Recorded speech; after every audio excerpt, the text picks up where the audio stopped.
Dear student, সবাইকে Sonaimuri residential model school থেকে স্বাগত। আজকে আমরা চতুর্থ শ্রেণীর প্রাথমিক গণিত নিয়ে আলোচনা করব। আজকে আলোচ্য বিষয় হচ্ছে ষষ্ঠ অধ্যায় ভগ্নাংশ। আজকের আলোচ্য বিষয় ষষ্ঠ অধ্যায় ভগ্নাংশ নিয়ে আমরা প্রথম পর্ব ক্লাস শুরু করতে যাচ্ছি। তো এখানে প্রথম পর্বতে আমরা শুধুমাত্র তিনটা অংশ নিয়ে আলোচনা করবো। সেটা হচ্ছে ভগ্নাংশ এবং ভগ্নাংশের প্রকারভেদ, আর হচ্ছে ভগ্নাংশের হরের অর্থাৎ সমহর আর সমলব। তো এখানে আমরা আজকে প্রথমে পরিচিত হইতে হচ্ছে যে ভগ্নাংশ কি। সাধারণত এখানে এই অধ্যায়টা যেহেতু চতুর্থ শ্রেণীর জন্য নতুন, অনেকেরই প্রশ্ন জাগে যে ভগ্নাংশ কি এবং ভগ্নাংশটা আসলে কিভাবে গঠিত হয়। ভগ্নাংশের বিভিন্ন অংশ আছে, সব অংশগুলো নিয়ে আমরা বিস্তারিত আলোচনা করব। তো এখানে আমরা প্রথমে দেখতেছি যে ভগ্নাংশ আসলে প্রশ্ন হচ্ছে যে ভগ্নাংশটা কি। সাধারণত কোন বস্তু বা পরিমাণের অংশ বোঝাতে যে সংখ্যা ব্যবহার করা হয়, আমি আবার বলছি, কোন বস্তু বা পরিমাণের অংশ বোঝাতে যে সংখ্যা ব্যবহার করা হয় তাকে ভগ্নাংশ বলে। কোন বস্তু বা পরিমাণের অংশ বোঝাতে যে সংখ্যা ব্যবহার করা হয় তাকে ভগ্নাংশ বলে। যেমন 5/3 এটা একটা ভগ্নাংশ। তো এখানে 5 একটা সংখ্যা, 3 একটা সংখ্যা, মাঝখানে আমরা একটা ভাগ চিহ্ন দিয়েছি, অর্থাৎ 5/3 হচ্ছে একটা ভগ্নাংশ। এই ভগ্নাংশের দুইটা অংশ, একটা হচ্ছে উপরে, একটা হচ্ছে নিচের দুইটা সংখ্যা। আমরা এই সংখ্যাগুলোকে বিভিন্ন দুইটা নাম দিয়ে দিয়েছি।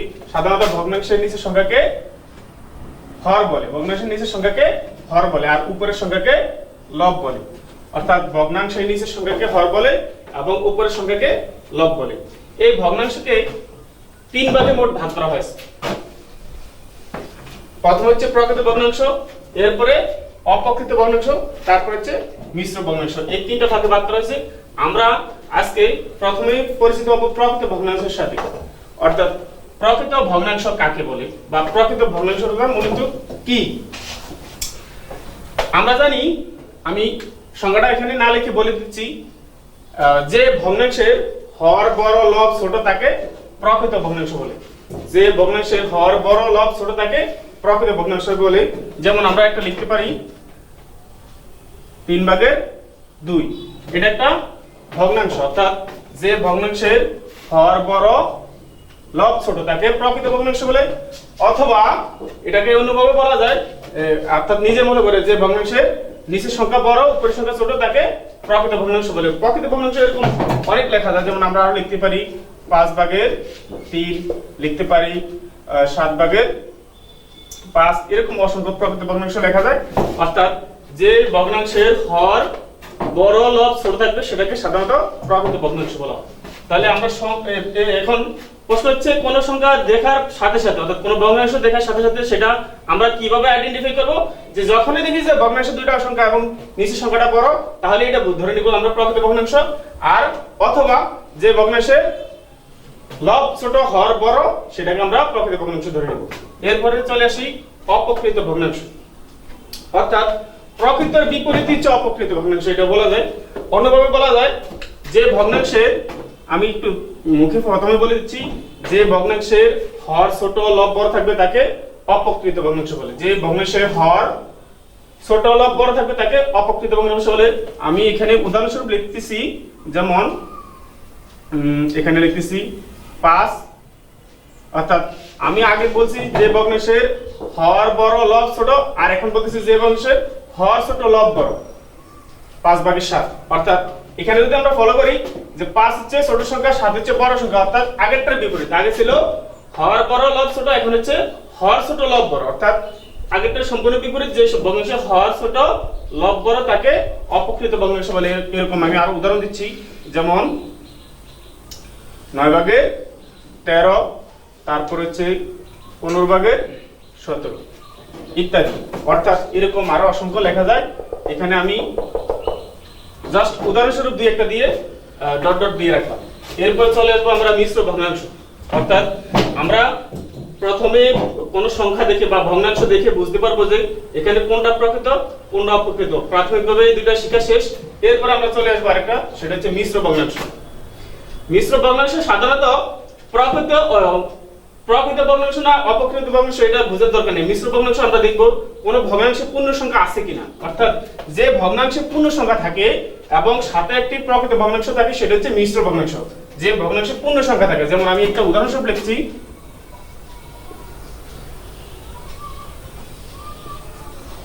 5 সমস্ত 7/2। 5 সমস্ত 7/2। এখানে মনে রাখতে হবে আমাদের এখানে কোনো চিহ্ন থাকবে না। এখানে কোনো চিহ্ন যদি না থাকে, এটাকে আমরা মনে মনে গুণ চিহ্ন ধরে নিব। আর এখানে নরমালি কোনো চিহ্ন থাকবে না। 5 সমস্ত 7/2,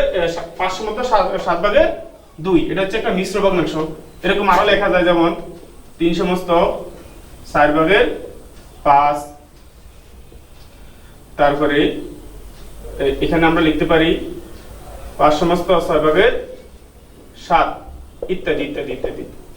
অর্থাৎ মিশ্র ভগ্নাংশ যদি আমরা দেখি যে কোন ভগ্নাংশের সাথে পূর্ণ সংখ্যা আছে, সেটাকে আমরা ধরে নিব মিশ্র ভগ্নাংশ। অর্থাৎ মিশ্র ভগ্নাংশ আমরা বলে গেছি কি, যে ভগ্নাংশের সাথে পূর্ণ সংখ্যা থাকবে, যে ভগ্নাংশের সাথে পূর্ণ সংখ্যা থাকবে সেটাকে আমরা মিশ্র ভগ্নাংশ ধরে নিব। এখানে যদি আমরা লিখছি 5 সমস্ত 7/2, অর্থাৎ এখানে যদি আমরা 5 বাদ দিয়ে দিই, যদি 5 বাদ দিয়ে দিই একটা প্রকৃত ভগ্নাংশ হয়ে যাবে, কিন্তু ওটার সাথে আমরা 5 জুড়ে দিছি, অর্থাৎ 5 বাদ দিয়ে দিলে 7/2 হচ্ছে একটা প্রকৃত ভগ্নাংশ। আমরা এটার সাথে 5 যখন জুড়ে দিছি, তখন 5 সমস্ত, অর্থাৎ 5 একটা গোটা সংখ্যা, এটার সাথে 7/2, এটা এখন হয়ে গেছে একটা মিশ্র ভগ্নাংশ। ঠিক একইভাবে এখানে 3 এর সাথে আমরা 4/2 জুড়ে দিছি, অর্থাৎ 3 সমস্ত 4/2 হচ্ছে একটা মিশ্র ভগ্নাংশ। ঠিক একই রকম 5 সমস্ত 6/4 হচ্ছে একটা মিশ্র ভগ্নাংশ। তাহলে এই অধ্যায়ে আমরা প্রথমে ভগ্নাংশ কি জানলাম এবং ভগ্নাংশ 3 প্রকার সেটা দেখলাম। আর ভগ্নাংশগুলো আমরা প্রথমে আমাদের কাজ হচ্ছে যে কোন ভগ্নাংশ দেখার সাথে সাথে সেটা আমরা এই 3 প্রকারের ভিতরে কোনটার ভিতরে পড়ে সেটা আইডেন্টিফাই করব, যেমন প্রকৃত, অপ্রকৃত, মিশ্র। অর্থাৎ এই তিনটা আমাদের আজকে শিখা শেষ। আমরা এরপরে হচ্ছে সমহর, অর্থাৎ সমহর ভগ্নাংশ। সমহর ভগ্নাংশ কি আমরা জানি, এখানে যেগুলো যে সংখ্যাগুলো লিখছি প্রত্যেকটা সংখ্যায় এক একটা ভগ্নাংশ, প্রত্যেকটা সংখ্যায় এক একটা ভগ্নাংশ। আমরা যদি একটু লক্ষ্য করি, এখানে 3টা ভগ্নাংশের হর 3 রকম, এখানে 3টা ভগ্নাংশের হর 3 রকম এবং লব 3 রকম। একই রকম 3টা ভগ্নাংশ আমি এখানে লিখে গেছি। ঠিক একই রকম যদি আমরা হর লিখতে যাই, সমহর, অর্থাৎ কথাটা দ্বারা বোঝা যায় সমহর। সম মানে সমান, হর অর্থাৎ হরগুলো সমান। কি রকম আমরা জানি, ভগ্নাংশের নিচের সংখ্যা হচ্ছে হর, যেমন 20/11। এটা হচ্ছে আমরা সমহর লিখবো। আরো কয়েকটা সংখ্যা লিখি, 20/15, 20/25। এখন এখানে যদি আমরা ফলো করি, যে দেখা যাচ্ছে সবগুলো সংখ্যার হর একই, অর্থাৎ সবগুলো সংখ্যার হর 20, অর্থাৎ সমহর। এই ভগ্নাংশ, এটা একটা ভগ্নাংশ, এটা একটা ভগ্নাংশ, এটা একটা ভগ্নাংশ। এই ভগ্নাংশ হর যা এটা এটারই তা, অর্থাৎ যে সকল ভগ্নাংশের হরগুলো সমান সেগুলোকে সমহর বলা হয়। এরপরে আমরা দেখি সমলব, অর্থাৎ সমলব হচ্ছে ঠিক তার উল্টোটা, অর্থাৎ যে ভগ্নাংশের লবগুলো সমান হবে। যেমন আমি এটার উল্টো করে লিখি 20/11, তারপর হচ্ছে 20/15, তারপর হচ্ছে 20/25। এটা অন্যভাবে লেখা যায়, তবে আমি জাস্ট এর বিপরীতটা করে দেখাইছি। সমহর আর সমলব, অর্থাৎ আমরা আগে জানছি হর কি লব কি, এখানে সবগুলো হর একই রকম, সেটার জন্য সমহর, আর এখানে সবগুলো লব একই রকম, সেটা এই জন্য এটার নাম রাখছি আমরা সমলব। এবার আমরা আরেকটু আলোচনা করি মিশ্র ভগ্নাংশ নিয়ে। মিশ্র ভগ্নাংশ কি, অর্থাৎ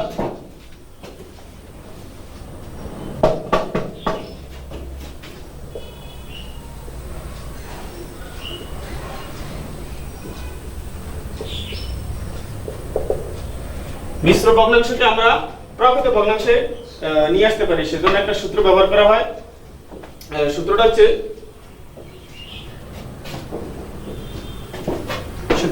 সূত্রটা হচ্ছে, যেমন হর গুণ পূর্ণ সংখ্যা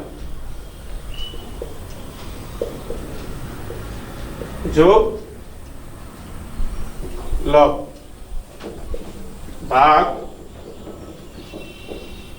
হর। আসলে এটা প্রথমে বুঝতে একটু কঠিন মনে হবে, মোটা কঠিন। আমি আবার একটু মানে এটা এক্সপ্লেন দিচ্ছি।